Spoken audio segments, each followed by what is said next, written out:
Les membres du comité d'organisation des États généraux de l'éducation reçus à la primature face au chef du gouvernement, ils ont fait le compte-rendu du déroulement de ces assises tenues du 4 au 6 janvier 2024. La rencontre a été élargie aux ministres concernés par le processus. L'actualité, c'est aussi l'installation de la présidente de la Chambre correctionnelle spécialisée en matière de lutte contre la corruption et le procureur de la République du pôle national économique et financier. Cette disposition s'inscrit dans le cadre des activités de la deuxième édition de la Semaine nationale de la justice. Le RTM a accueilli aujourd'hui le ministre en charge de la communication et de l'économie numérique, s'imprégner des installations HD permettant d'améliorer la qualité des images et la motivation de ce déplacement du ministre Alhamdou Ag Ilien. Dans la chronique judiciaire, on parle de la rentrée judiciaire, une disposition qui intervient à la fin des vacances judiciaires. Elle est organisée par la Cour suprême à travers une audience solennelle des cours et tribunaux. Vous servir est un réel plaisir pour nous. Bonsoir à vous, merci et bienvenue dans ce journal. Les membres du comité d'organisation des États généraux de l'éducation ont été reçus ce matin à la primature. Face au chef du gouvernement, ils ont fait le compte-rendu du déroulement de ces assises tenues du 4 au 6 janvier 2024. La rencontre a été élargie aux ministres concernés par le processus. Le compte-rendu de cette audience avec Lucien Touré. Les États généraux de l'éducation figurent parmi les principales recommandations des Assises nationales de la refondation. Ils figurent par conséquent au nombre des priorités du gouvernement en matière de réforme. Tout a donc été mis en œuvre pour leur bon déroulement. La Commission nationale d'organisation de ces assises, présidée par le docteur Edmond Dambélé, est devant le Premier ministre et 4 autres membres du gouvernement pour rendre compte du déroulement des travaux et requérir les conseils de l'exécutif. Mais l'annonce du président de la transition en juillet à Caille, lors de la pose de la première pierre du lycée de Kaindi, vraiment a donné un accélérateur à ce processus. Ainsi, les 4 départements en charge du secteur ont mis en place une commission interministérielle composée des cadres de leur département, plus certaines personnes ressources comme nous qui sommes à la retraite, comme moi, et commission composée de plus de 30 membres, dont des personnes ressources résidant à l'extérieur, c'est-à-dire des Maliens établis à l'extérieur. La diaspora a donc été impliquée à toutes les activités de la commission. Le mandat qui nous était confié stipulait qu'il nous fallait élaborer une note conceptuelle, ensuite constituer des équipes thématiques, proposer un budget, et tenir les ateliers sur toute l'étendue du Mali ainsi que dans les missions diplomatiques et conduire tout le processus, aboutir à des recommandations assorties d'un plan d'action à court, moyen et long terme. La refondation de l'éducation est une des pierres angulaires de la refondation de l'État, dira le Premier ministre qui a encouragé les membres de la commission à aller vers tous les acteurs et personnes ressources susceptibles d'apporter une valeur ajoutée à leur œuvre.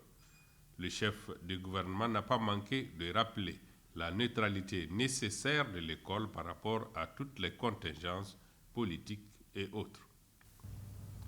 Une éducation qui ne marche pas, c'est l'avenir hypothéqué du pays. Tous les États que vous voyez là, leur système éducatif, le pouvoir politique le garde comme la priorité. La défense, l'enseignement, tout pouvoir qui blague avec, il condamne l'avenir de la nation. Donc c'est une très grande responsabilité que vous avez et je suis très fier que l'État vous ait confié. On attend les résultats. La recherche, c'est de l'école qu'elle part. Tout ce que nous consommons, c'est le résultat de la recherche d'autres pays. C'est l'enseignement qui donne ça. Chez nous, vous trouvez dans les universités, quelqu'un vient, il cherche du boulot, vous dites, mais qu'est-ce que vous faites? Mais les 80% des étudiants font les sciences sociales. Dans un pays, on produit les richesses, on les distribue, on les commercialise, mais tout le monde est dans le commerce. Il faut que les gens soient orientés dans les domaines où on crée des richesses. Les sciences sociales, c'est pour réglementer la société, pour que le vivre ensemble des citoyens. Mais les richesses, c'est une autre partie de la société qui les crée et les distribue et les commercialise. On est une société de commerce et d'affaires, mais il faut aller vers la création. Il faut rappeler que les présents états généraux de l'éducation ne sont pas le premier du genre. Plusieurs forums ont réfléchi sur le sujet et cela depuis l'indépendance de notre pays. Il s'agit pour ces assises de capitaliser les recommandations pertinentes des différentes assises sur l'éducation afin de sortir notre école de l'ornière. La présidente du tribunal de grande instance de la commune 3, non moins présidente de la chambre correctionnelle spécialisée en matière de lutte contre la corruption et des infractions assimilées et le procureur de la République du pôle national économique et financier sont installés.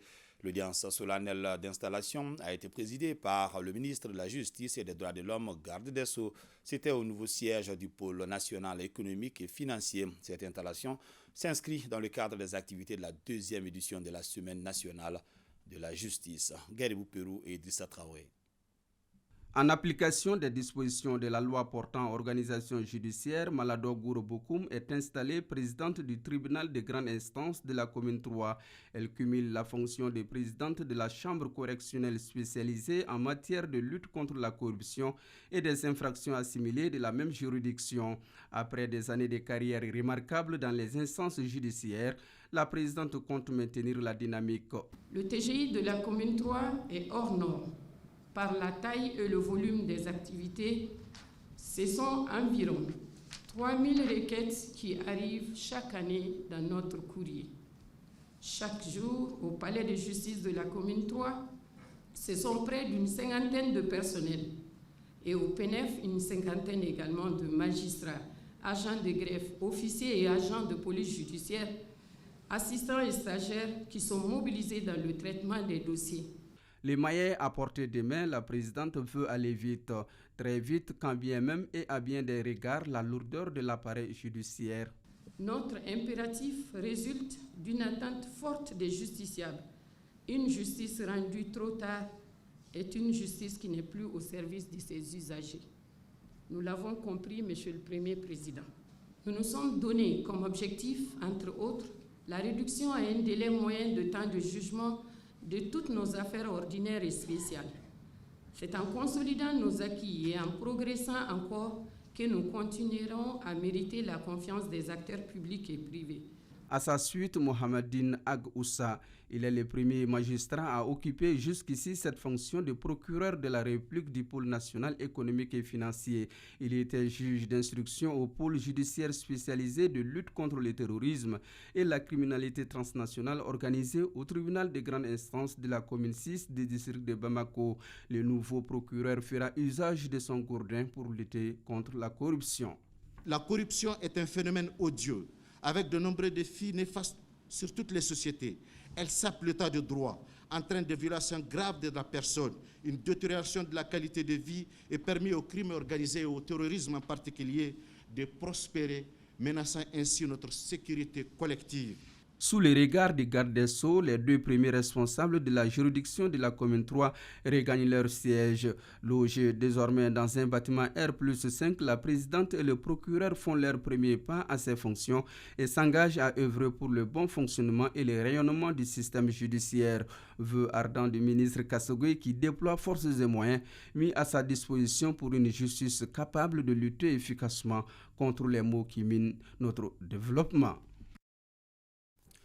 Le ministre de la Justice et des Droits de l'Homme, garde des Sceaux, a procédé au lancement du numéro vert de la justice. Cette initiative dénommée Binkani Kunafoni permet désormais aux citoyens de contacter la justice de manière simple et rapide. Mamadou Kassogoy a également parlé du décret notifiant les tarifs des frais de la justice en matière civile et commerciale. Le point avec Abdul Karim Kaba. Oui. Allô? Oui, bonjour. Monsieur l'inspecteur en chef, comment vous allez? Donc, je suis en train de vous appeler sur le numéro vert, donc de 36 111, à partir du tribunal de grande instance de la commune 6. Par cet appel, le ministre de la Justice, des Droits de l'Homme, Garde des Sceaux, lance ainsi le numéro vert de la justice, Bingani Kunafoni. Simple, rapide et efficace sont les avantages du numéro vert de la justice. De pouvoir saisir l'inspection des services judiciaires lorsque des abus sont constatés. Cela permet non seulement aux justiciables d'accéder à la justice, d'accéder à l'information, de faire valoir leurs droits, mais aussi c'est un outil de gouvernance pour où les justiciables viennent pour faire valoir leurs droits, pour réussir à faire exercer aussi leurs droits. Et par rapport à cela, les textes ont fixé des tarifs par rapport aux frais de justice.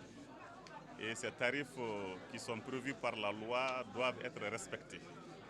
Le numéro vert de la justice a un grand rôle en matière de bonne conduite des acteurs de la justice et des justiciables. Il permet d'alerter l'administration de la justice, mais pas seulement. Et nous voulons vraiment faire en sorte que la culture de la redevabilité puisse s'installer partout. Nous encourageons l'inspection des services judiciaires à recevoir tous les appels, à les traiter et à nous faire parvenir tous les dysfonctionnements qui sont constatés.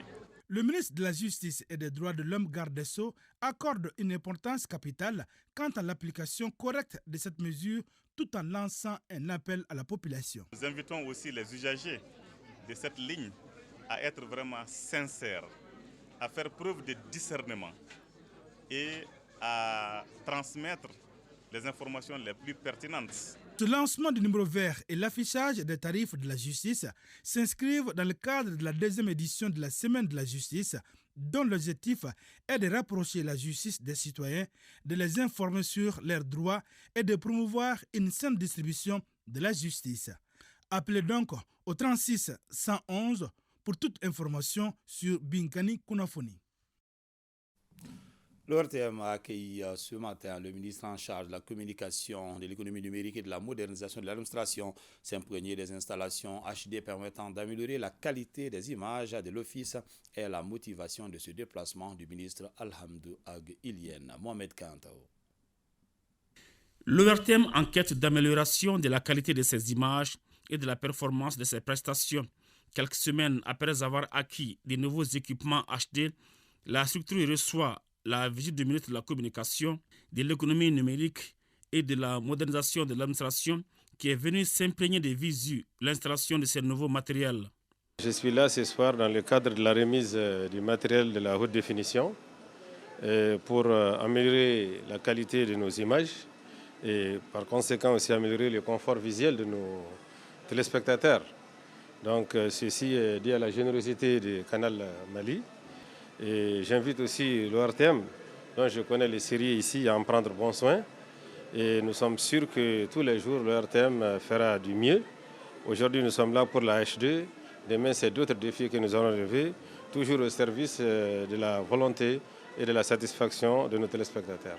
Dans cette démarche au quotidien pour l'amélioration de la qualité des images en HD, l'ORTM est accompagné par Canal+, une façon de renforcer les partenariats publics-privés, surtout à quelques jours de la CAN.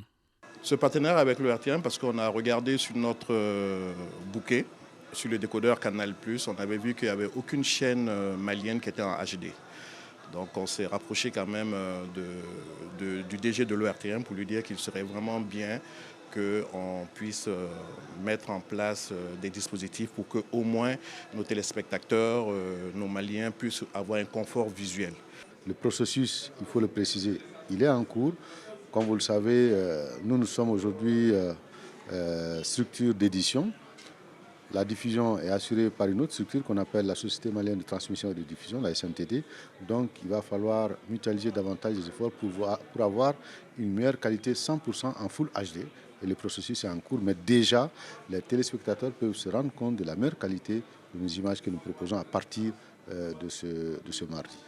Et tout cela grâce justement à nos techniciens. C'est nos techniciens qui ont fait le travail ici pour pouvoir permettre justement d'avoir cette meilleure qualité de nos images et sur ORTM en local et sur ORTM sur les différents bouquets. Après avoir visité la salle de diffusion qui est complètement numérisée en HD, le premier responsable du département en charge de l'économie numérique s'est dit confiant quant à l'immensité de la tâche qu'effectue l'ORTM. Je voudrais vraiment encourager tous les personnels de l'ORTM et je voudrais leur dire que nous sommes dans des difficultés, mais c'est dans des difficultés que se forgent les grandes ambitions. Et donc je suis sûr que le directeur et toute son équipe ici feront tout pour relever tous les défis. Et j'adresse mes félicitations, mes encouragements à tous les personnels. Rappelons que les capacités de stockage de la chaîne audiovisuelle publique avaient été renforcées par 3 serveurs NAS avec 64 tirages chacun. À ceci s'ajoutent des moniteurs, des cartes de tournage et des distributeurs vidéo HD. Voilà une bonne nouvelle pour les téléspectateurs de l'ORTM. La ministre déléguée chargée des réformes politiques et institutionnelles, Fatoumata Sekou Diko, a rencontré ce mardi les forces vives de Kayes et de Diboli. Objectif, leur dire merci de vive voix pour la réussite de la vulgarisation du projet de constitution dans la région. Était présent à cette rencontre le préfet du cercle de Kayes, des autorités administratives, politiques, des enseignants et plusieurs jeunes. Le point avec Kansoutou Kanouté. Lors de son passage à Kayes et à Diboli, il y a de cela quelques mois, dans le cadre de la vulgarisation du projet de constitution, la ministre déléguée chargée des réformes politiques et institutionnelles avait promis aux forces vives de ces 2 localités qu'elle reviendrait si le dit projet était validé par la région de Kayes pour leur dire merci de vive voix. Cette promesse a été tenue par Madame le ministre. Elle les a rencontrés ce mardi dans la Cité des Rails. Chose promise, chose faite. Que nous, en tant que jeunes, nous sommes très contents et très heureux de voir ça auprès de nos autorités. Vraiment, c'est extraordinaire. Entre 93 et quelques pourcents à 98 et quelques pourcents, c'est vraiment le signe d'un engagement sans faille pour l'avènement de la 4e République. Donc je tenais à venir les remercier pour ça. Ils ont réussi ça, pas seuls, avec l'appui des autorités régionales, plus précisément monsieur le gouverneur et tous ses collaborateurs, mais également tous ses collaborateurs au niveau communal, à Diboli précisément, ainsi que les autorités et légitimités traditionnelles. Tout le monde s'est mobilisé pour que ça réussisse. Au cours de la rencontre, un éminent expert à la personne du professeur Ndiaye a fait une présentation sur la citoyenneté et les valeurs. Un exercice qui a émerveillé plus d'un dans la salle de conférence du gouvernorat de Kayes.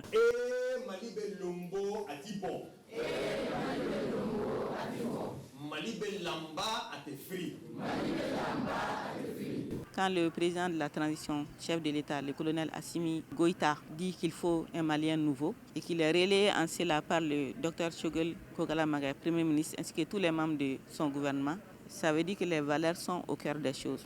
D'où l'intitulé de l'un des sous-thématiques de l'atelier pour lequel je suis venu également ici à Kayes. Et la cérémonie a pris fin par la remise d'exemplaires de la Constitution à la jeunesse de Kayes, de Diboli, aux femmes, aux légitimités traditionnelles, aux notabilités et aux autorités par Madame le ministre déléguée chargée des réformes politiques et institutionnelles, Fatoumata Sekou Diko.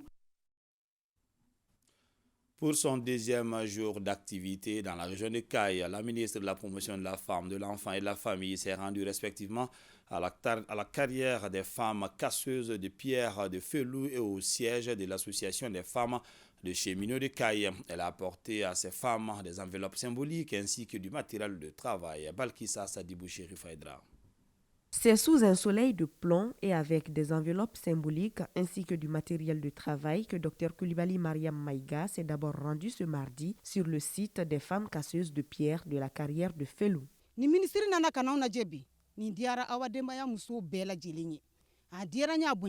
Nous sommes très heureuses de cette visite de Madame la ministre. Notre travail nous expose beaucoup. Qu'elle vienne le constater d'elle-même nous réconforte. Nous nous réjouissons surtout des équipements qui nous ont été offerts. Autre lieu, autre activité. Nous sommes au siège de l'association des femmes de cheminots. Ces femmes, en plus de la transformation des produits agricoles, mènent aussi des activités de sensibilisation. Nous, les femmes de cheminots, en plus de la transformation des produits agricoles, faisons aussi de la sensibilisation dans les localités voisines de Kayes sur les violences basées sur le genre. Que la ministre vienne nous rendre visite nous encourage beaucoup dans ce que nous faisons. Après les 2 visites, la ministre se dit impressionnée et émue par ce qu'elle a vu. C'est des femmes qui sont très engagées parce que malgré les conditions, les moyens très limités, elles parviennent quand même à transformer les produits agricoles, mais aussi à les vendre. Pour ce qui concerne les femmes casseuses de pierre qui sont dans la carrière des Félou, nous avons été certes impressionnés, mais il faut dire que nous étions très très émus aussi. Parce que ces femmes travaillent dans des conditions très difficiles, travaillent avec des outils primitifs dans des conditions très rudimentaires pour gagner leur pain quotidien. Nous quittons Kayes avec un sentiment de satisfaction déjà, mais avec le sentiment que nous devons davantage mobiliser nos services et mobiliser nos partenaires afin que toutes les femmes qui sont engagées dans ces activités génératrices de revenus puissent vraiment davantage gagner dans ce qu'elles sont en train de faire. Signalons que lors de leur visite au village d'enfants SOS de Kouloum, les ministres Maïga et Diko ont parrainé chacune une famille et appelé les personnes de bonne volonté à leur emboîter le pas pour une meilleure prise en charge des enfants de ce centre d'accueil. La Maison de la Femme à Sabali-Bouissi à Bamako a servi de cadre à un panel sur l'accès au marché des produits agricoles des femmes agricultrices, une initiative de la Fédération nationale des associations des femmes rurales du Mali. Daouda Kone. Ce panel initié par la Fédération nationale des associations des femmes rurales du Mali FENAFER avec un accompagnement du projet Doutoloma est une occasion pour les femmes agricultrices d'analyser les défis et enjeux des marchés agricoles locaux et internationaux. Notre préoccupation, premièrement, c'est l'accès à la terre. Et après l'accès à la terre, le problème du marché qui se pose. Parce qu'entre nous, il y a beaucoup de femmes qui produisent les produits maraîchaises et en même temps qui transforment. Donc on a jugé nécessaire de faire appel à toutes ces bonnes dames qui font ce travail-là. Afin d'outiller les femmes pour qu'elles puissent améliorer leurs produits, le thème « Comment aider les femmes à accéder aux marchés locaux et internationaux » a été développé. L'idée, c'est vraiment de leur détailler tout le processus de transformation et en partant de la chaîne de valeur agricole, comment organiser les filières, comment mieux traiter les produits, comment avoir un produit de qualité. Et en aval de la chaîne de valeur, c'est vraiment comment les aider à faire le choix des packaging, le cahier des charges, l'étiquetage et parler aussi du marketing parce que c'est très important pour que les produits puissent être très attrayants. Les femmes ainsi imprégnées des normes des marchés agricoles en faveur de leur autonomisation ont été invitées à se mettre au travail pour une amélioration des conditions de travail dans les champs et dans les ateliers de transformation. Le ministre de la Jeunesse et des Sports, chargé de l'instruction civique et de la construction citoyenne, a reçu hier le rapport final du comité de normalisation de la jeunesse. Le rapport en question demande la mise en œuvre diligente des recommandations des États généraux de la jeunesse. Youssouf Diakité.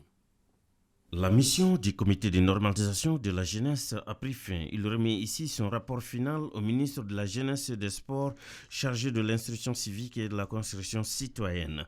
Le rapport en question résume 3 mois d'activité pour la normalisation de la jeunesse contenant de recommandations. La principale recommandation de ce rapport, c'est vraiment le plus rapidement que possible mettre en œuvre les recommandations issues des États généraux de la jeunesse, relire les statuts et règlements du Conseil national de la jeunesse et procéder à l'installation des nouveaux bureaux. Nous avons commencé le mandat le 9 octobre 2023 avec des missions bien précises dans le cadre de la continuité du mandat du CNJ et nous sommes engagés à participer aux États généraux de la jeunesse, à valider ces recommandations, à unifier la jeunesse et à faire en sorte de contribuer à l'organisation des nouvelles instances du CNJ Mali. Et aujourd'hui, au terme du bilan, nous sommes vraiment satisfaits. Le ministre en charge de la jeunesse a reçu ce rapport d'activité avec satisfaction parce que, dit-il, les objectifs fixés sont atteints. Nous sommes très satisfaits, très satisfaits des résultats parce que ceux qui avaient été fixés, ils se sont appropriés et les résultats et les activités du département. Et également, ils ont essayé de fédérer à leur niveau, au niveau de la jeunesse, sans prendre parti, sans question de clanisme. Ils se sont vraiment pris au jeu, ils ont parlé à tous les jeunes, tous les bords, ceux qui se sentent dedans, ceux qui ne se sentent pas dedans, pour leur dire que c'est une question d'intérêt de la jeunesse. Il reste maintenant à opérationnaliser le comité de suivi des recommandations des États généraux de la jeunesse. Après les échanges avec les forces vives de la région de Ménaka, le chef de l'exécutif régional a rencontré les forces armées et de sécurité de la région. Le colonel-major Amadou Kamara a prodigué des conseils aux femmes sur place, Mohamed Lamine Maïga et Ibrahim Ag Amini. C'est à partir du camp militaire de la commune urbaine de Ménaka que le gouverneur de la région entame sa visite de terrain. Accompagné de plusieurs personnalités de la région, la délégation a eu droit aux honneurs. Le gouverneur de la région, en se rendant à la gendarmerie et à la police de Ménaka, a pu recueillir les faiblesses et les forces de ses compagnies. En commençant par le camp militaire, où nous avons rencontré les militaires, qui nous ont rassuré de leur engagement et attesté la montée en puissance de l'armée. Au niveau de la police, le commissariat de la police, où on a vu aussi que malgré quelques difficultés, le bâtiment aussi est en bon état et il y a un effectif acceptable. Et là-bas, nous sommes rendus au niveau de la gendarmerie et on a vu que les infrastructures sont au point, mais malheureusement, le problème d'effectif se pose. Et pour preuve, ils sont renforcés par une équipe de FAMA et le mouvement. Donc, il va falloir vraiment essayer de monter un peu à ce niveau. Construit grâce à la coopération allemande à travers le programme de stabilisation de Ménaka, le chef de l'exécutif régional et sa délégation ont visité les infrastructures du siège du nouveau gouvernorat, du conseil régional et de la préfecture de Ménaka. Nous nous sommes rendus au niveau du chantier du gouvernorat. Nous avons vu que les travaux vont bon train. Il y a certes des difficultés relatives à l'acheminement du matériel, à la sécurité. Des instructions ont été données à ce niveau pour que la sécurité puisse être améliorée. Nous nous sommes retrouvés au niveau de la préfecture où les travaux sont terminés.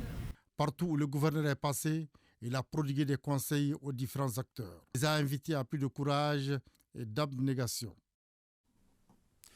Les 36 coordinations des lèges de la région de Taoudeni viennent de recevoir des motos dans le cadre d'une vaste opération de renforcement des capacités des coordinations niveau commune, cercle et région. Chirfoumoula Edra. Après les formations et dotations en matériel informatique, les 36 coordinations des autorités indépendantes de gestion des élections de la région de Taoudeni recevront 2 motos pour mieux réussir leur mission. En plus de ces motos, nous avons reçu une formation par rapport au recueil des textes et d'actes types à l'intention vraiment des coordinateurs. Et en plus de cela, nous avons reçu aussi les matériels informatiques et les matériels bureautiques pour l'ensemble vraiment des différentes coordinations. En faisant ces gestes, les autorités de la transition affichent ainsi leur volonté et leur engagement à mettre ces structures dans les conditions idoines pour mieux exercer aisément.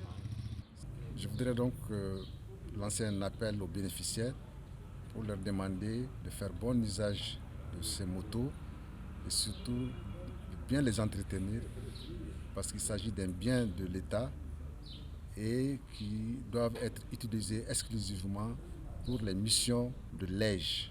Nous remercions les plus hautes autorités pour l'acquisition de ces matériels et Inch'Allah, nous osons espérer que ce matériel sera entretenu comme prévu, Inch'Allah. C'est un matériel dont on va faire bon usage. Chacune des coordinations niveau commune, cercle et région a désormais un engin roulant qui l'aidera dans ses activités quotidiennes.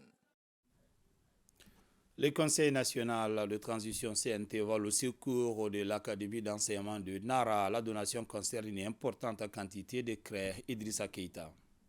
89 cartons de craie offerts par la Commission de l'éducation, de la culture, des technologies de l'information, de la communication et l'artisanat et du tourisme du Conseil national de transition CNT. Un don destiné au Centre d'animation pédagogique de Balé et Nara, l'Institut de formation des maîtres IFM ainsi que le lycée public. On est très content parce que pratiquement on a des stocks, mais c'était presque terminé. Donc ça va renforcer notre stock de craie. c'est venu à point nommé vraiment. On les remercie aussi. 3 cartons de craie pour le lycée public de Nara, 3 cartons pour l'IFM, 53 cartons pour le cap de Nara et 30 cartons pour le cap de Bali. Ces craies fabriquées par l'Union malienne des aveugles UMAV témoignent que le consommé malien ne saura se limiter au domaine alimentaire ou vestimentaire. Il doit aussi aider à promouvoir nos unités industrielles. C'est des œuvres sociales qui vont appuyer nos différentes écoles qui sont en difficulté de ressources financières pour faire face à certains trucs. Le deuxième point, c'est toujours une œuvre sociale qui permet quand même de renforcer la capacité d'écoulement de nos industries, puisque d'autant plus que les craies-là viennent de l'Institut des jeunes aveugles. Le docteur-colonel-major Amara Doumbia a enfin invité d'autres personnes de bonne volonté à emboîter les pas. Première session du conseil d'administration de l'association Global Standard du Mali. Au menu de la session, le programme d'activité et les projets de budget, entre autres. Sorona Kamisogo. Dans peu de temps, le Mali aura son code barre sur les emballages de tous les produits made in Mali destinés à l'exportation. L'information a été donnée au cours de cette première session du conseil d'administration de l'association Global Standard du Mali, GS Mali.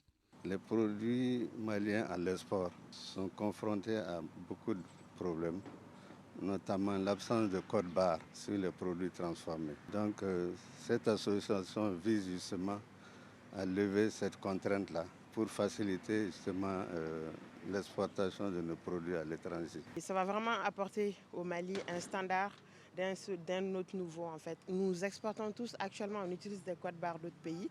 Le fait d'avoir des codes barres made in Mali, ça donne un label au Mali. Et à l'international aussi, ça va donner un label au Mali. On pourra non seulement pénétrer des rayons et faciliter aussi notre collaboration avec tous les grossistes partenaires, souvent qu'on déniche avec beaucoup de difficultés. Pour réaliser ses ambitions en matière de normes et standards, le président du conseil d'administration sollicite l'implication de toutes les parties prenantes.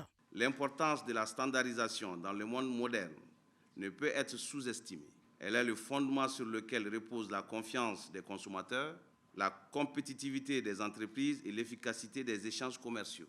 En nous alignant aux normes internationales, nous ouvrons la voie à de nouvelles opportunités, attirons des investissements étrangers et renforçons notre position sur le marché international. Cette première réunion de l'association Global Standard du Mali a vu la participation de tous les acteurs intervenant dans le secteur du commerce et de l'industrie. L'Association des personnes de petite taille a organisé son 4e assemblée générale ordinaire ce samedi au siège de la Fédération malienne des associations des personnes handicapées. Faire le bilan du mandat écoulé et élaborer des recommandations étaient les objectifs de cette rencontre. Maïmouna Kindo. L'association profite de cette 4e assemblée générale pour justement faire le bilan des différentes actions menées dans le cadre de la mise en œuvre du programme de développement. L'assemblée générale est un grand moment d'échange où nous retrouvons tous autour d'objectifs communs. Nous avons analysé l'état de santé de notre association, faire le bilan, la relecture de nos textes, l'élection d'un nouveau bureau. D'une manière générale, les résultats obtenus par les membres de l'association sont encourageants. La nomination des 4 conseillers en situation de handicap au niveau du Conseil national de transition CNT par son Excellence le colonel Assimi Goïta, président de la transition, chef de l'État. La prise en compte en préambule de la nouvelle constitution du Mali des personnes vivant avec un handicap. La signature du décret vers 2021-0662 PTRM du 23 septembre 2021 de la loi numéro 2018-027 du 12 juin relative aux droits des personnes vivant avec un handicap. Madame n'a pas de mots pour toutes les actions que vous êtes en train de faire, non seulement pour cette catégorie, mais pour le peuple malien, comme Madame vient de le dire, où les plus hautes autorités du pays ont reconnu votre engagement et votre sens de l'honneur. Malgré ces progrès, les défis restent tout de même énormes. Tout en restant confiant, l'association des personnes de petite taille compte bien les relever.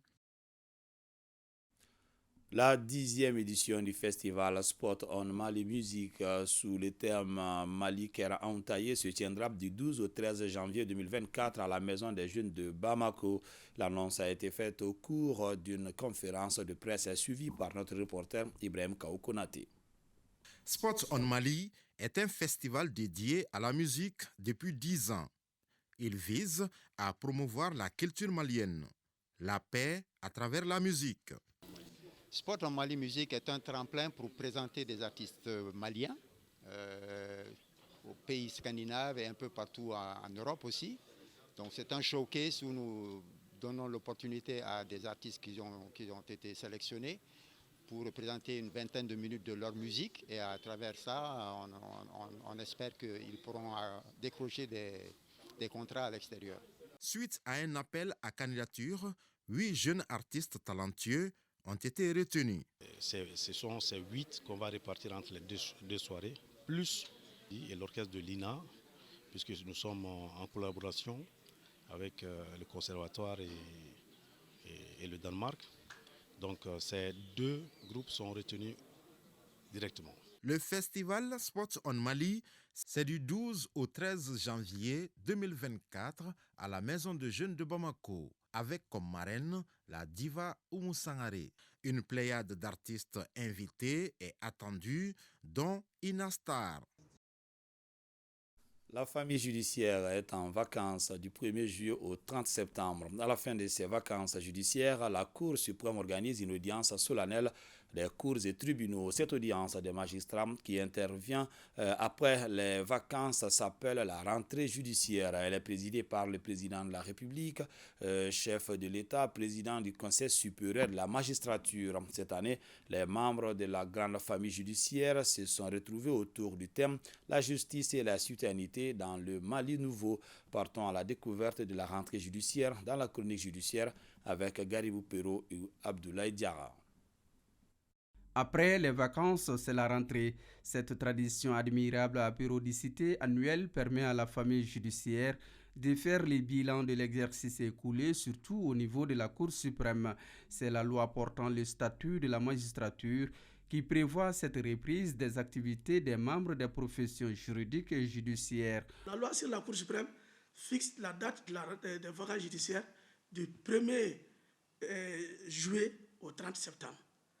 Donc, et qu'à la fin de ces vacances judiciaires, il est organisé une cérémonie, une audience solennelle de rentrée des cours et tribunaux à laquelle sont conviés tous les magistrats qui viennent en robe, les greffiers aussi seront en robe, les avocats avec à leur tête les bâtonniers, les membres des professions juridiques et judiciaires. Cette rentrée des cours et tribunaux vient consacrer le début de la reprise des activités. Vous savez que durant les vacances judiciaires, il y a moins d'activités. Donc, il y a peut-être souvent il y a une audience par mois et les audiences sont limitées et surtout on s'attire généralement quand il y a des causes urgentes comme les référés, les pensions alimentaires, les demandes de mise en liberté. À part ces causes urgentes, il y a très peu d'audience. Donc, ça consacre la reprise des activités. La rentrée judiciaire, à la différence des autres, propose un thème qui fait l'objet d'une communication à laquelle chaque magistrat participe. Nous sommes dans un régime parlementaire, c'est un régime de séparation souple des pouvoirs. Donc il doit y avoir une certaine collaboration entre les différents pouvoirs. Ce qui fait que c'est à l'occasion de cette rentrée que vraiment les pouvoirs exécutifs et les pouvoirs judiciaires se retrouvent autour d'un thème et chacun va donner sa solution. Rendus au nom du peuple, les magistrats évaluent les préoccupations du peuple. C'est dans ce contexte que le thème de la rentrée 2023-2024 a porté sur la justice et la citoyenneté dans le Mali nouveau. Le Mali a besoin d'un citoyen nouveau. Ce citoyen nouveau, c'est celui qui connaît ses devoirs et ses obligations, bien que la citoyenneté confère des droits, comme le droit de vote, le droit à un traitement égalitaire, mais la citoyenneté contient aussi des devoirs. Le devoir de respecter la chose publique. Donc, un juge est avant tout un citoyen. Et c'est le citoyen qui devient un magistrat. Donc, on voit que la justice vraiment joue toute sa partition dans l'œuvre de refondation nationale qui a été enclenchée par le peuple malien.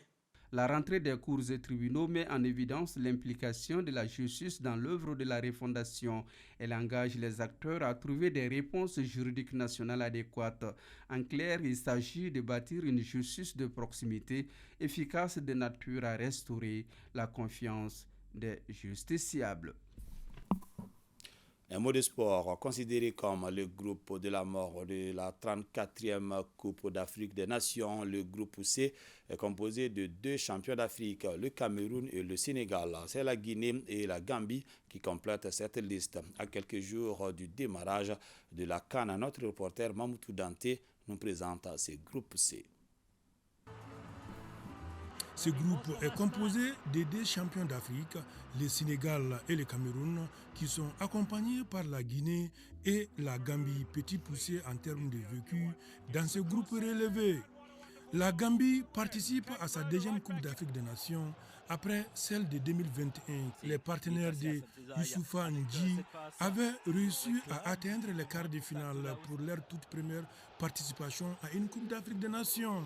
La sélection dirigée par l'entraîneur belge Tom Saint-Fié partira en Côte d'Ivoire avec comme principale ambition de dépasser les quarts de finale. Le Sili de la Guinée-Conakry participera à sa 15e Coupe d'Afrique des Nations en Côte d'Ivoire.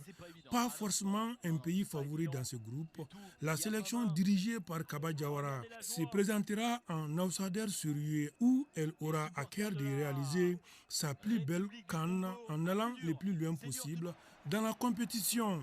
Considéré comme l'un des favoris à chaque édition, le Cameroun apparaît encore une fois comme une nation à surveiller dans cette nouvelle édition de la Coupe d'Afrique des Nations en Côte d'Ivoire. Vainqueur à 5 reprises de la compétition, les Lions indomptables camerounais, 20 participations, vont à nouveau tenter de soulever le trophée. 3e lors de la dernière CAN qui s'est déroulée chez eux, les Lions indomptables viendront en Côte d'Ivoire avec un esprit revanchard. Les Lions de la Teranga, qui enregistrent leur 17e participation, comptent bien défendre leur titre. Mené par un Sadio Mané phénoménal et élu meilleur joueur de la compétition, les hommes du sélectionneur Aliou Cissé avaient réalisé une superbe performance. Ainsi, la première journée dans ce groupe C se joue lundi 15 janvier avec des affiches Sénégal, Gambie et Cameroun, Guinée-Conakry. Page noire, notre doyen Karim Sengari, ingénieur vidéo à la retraite, n'est plus décédé hier à l'âge de 72 ans. Ses obsèques ont eu lieu aujourd'hui, cet après-midi à Niamakoro. Youssouf Diakité.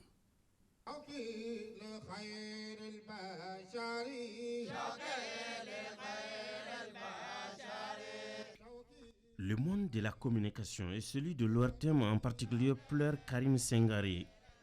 Ingénieur vidéo et agent de l'ORTM à la retraite depuis bientôt une dizaine d'années. Il a été arraché à l'affection de tous ce mardi 9 janvier 2024, accompagné ici à sa dernière demeure par une famille endeuillée, des amis, des collaborateurs inconsolables. Karim, c'est un homme complet, un collaborateur complet, un musulman complet. C'est avec lui qu'on a fondé notre mosquée. Donc c'est un homme qui est engagé, il travaille comme il faut. C'est un fidèle dans tout son travail. J'ai perdu quelqu'un de très cher. C'est quelqu'un qui est dévoué, qui a tout fait pour la famille. C'est lui, le petit frère, mais nous, on le considère comme... Il conseille tout le monde. Il conseille tout le monde. Chacun m'a fait ses idées. C'est quelqu'un irremplaçable. Donc, il remercie le grand Dieu. Ce que Dieu fait, c'est bon. Moi, je suis arrivé en 75. Autant bien que lui. Parce que d'abord, il avait été envoyé au chemin de fer. Après, il a été réorienté à la radio nationale à l'époque.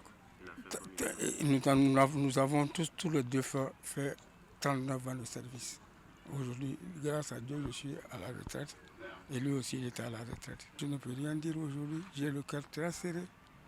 Et l'ORTM, la nation, perd un homme efficace. Il a respecté tout le monde, il s'est donné à son travail et il maîtrisait ce travail. 39 ans de loyaux services rendus par Karim Sengari, laissant derrière lui Un monde professionnel inconsolable et nostalgique.